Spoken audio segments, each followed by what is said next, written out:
একটুখানি দে, দিদিকে বলো ডাকো। হ্যাঁ হ্যাঁ হ্যাঁ হ্যাঁ হ্যাঁ দিদি একটু বিস্কুট দে, বলো বলো বলো বলো। আর ও কিছু বলবে না, আর ও লাল লাল করে ভেসে যাচ্ছে, দেখো সবাই দেখো, ইস টক টক করে পড়ছে। মিল্কি তুমি ডাকো, দিদিকে ডাকো, বলো দে দে একটু বিস্কুট দে। এমা মুছলে তোমাকে দেয়নি? এ দিদি, দিদি খেয়ে নিচ্ছে ভিজিয়ে ভিজিয়ে। এ বাবা, একটুও দিল না। তাহলে তুমি একটু চা খাও, একটুখানি চা খাও, একটুখানি খাও, একটুখানি খাও। চা খাবে না, বিস্কুটই খাবে? তুই যখন খাস তখন কি আমি এরকম করে লোভ দিই খাবারে? দে দি একটু, দে দে তো পায়ে ধরি, দে একটুখানি দে দে। এই বাবা দে না একটু। তুই জানিস না তোর এই বিস্কুট খাওয়া বারণ?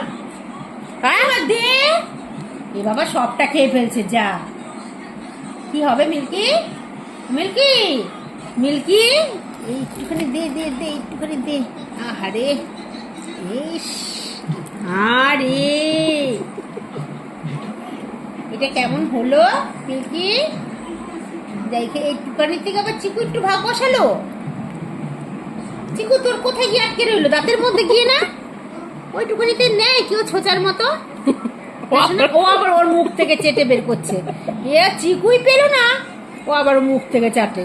এ রাম, লালগুলো।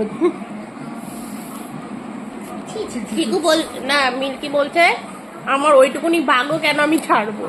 কি কি হয়েছে? আরেকটা আরেকটা খেতে হবে। তুই তো খাবি না, তুই যা রুগী মানুষ। তুমি আরেকটা খাবে তো? আমি দেবো, আমি দেবো। মেরি বিস্কুট দেবো, এই বিস্কুট না। সরো সরো, আমাকে উঠতে দাও। আমি ওর মনে কি আনন্দ কি জানি।